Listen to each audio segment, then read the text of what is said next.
Hello everyone, আজকে তোমাদের সাথে রবিবারের ফুল ব্লগটা শেয়ার করব। রবিবারে মা বাবা সবাইকে নিয়ে গিয়েছিলাম মুভি দেখতে।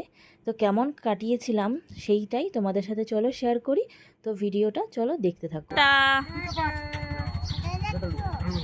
তুমি যাচ্ছ, আমরা যাচ্ছি না। টাটা। যেহেতু দুপুরবেলায় বেরিয়েছিলাম আর আমাদের শো ছিল 3টে থেকে, তাই দেখো এই রোদে গরমে পুটনকে বাইকে নিলাম না, মা বাবাদের সাথে অটোতেই পাঠিয়ে দিলাম। তাই ও বলছে যে তোমরা কোথায় যাচ্ছ, তাই আমি বললাম যে আমরা যাচ্ছি না, তুই যাচ্ছিস। তো আমরা চলে এসেছি ব্যানার্জি সম্মিলনীতে, এসভিএফে। আমরা বরাবরই এসভিএফেই মুভিটা দেখি, কারণ কোয়ালিটি খুবই ভালো।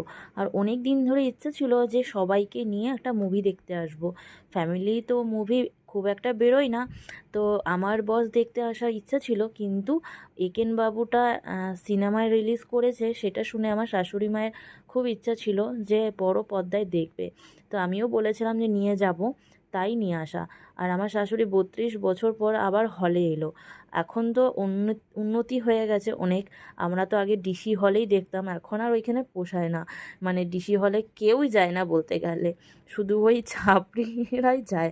না, অনেকেই যায়, কিন্তু ওইখানে অসভ্যতাটা এতটাই হয় না যে ওইখানে যেতে ইচ্ছা করে না।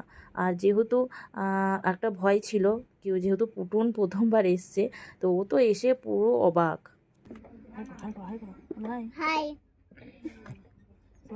ছুটি আছে আর এসে আমাদের বাড়িতেই উঠবি। এই বেনারসে বলছেন উনি আর পুটুনও জানো তো ফার্স্ট টাইম হলে এসছে, আমাদের একটু ভয় ভয় লাগছিল। আমার একটু কনফিডেন্স ছিল যে ও অত জ্বালাতন করবে না। তো সত্যি কথা, মানে ও কিন্তু একদমই জ্বালাতন করেনি। ঘুমিয়ে গিয়েছিল আর একটু কার্টুন দিয়ে বসিয়ে রেখেছিলাম। তারপরে তো দেখো আমাদের মুভি দেখা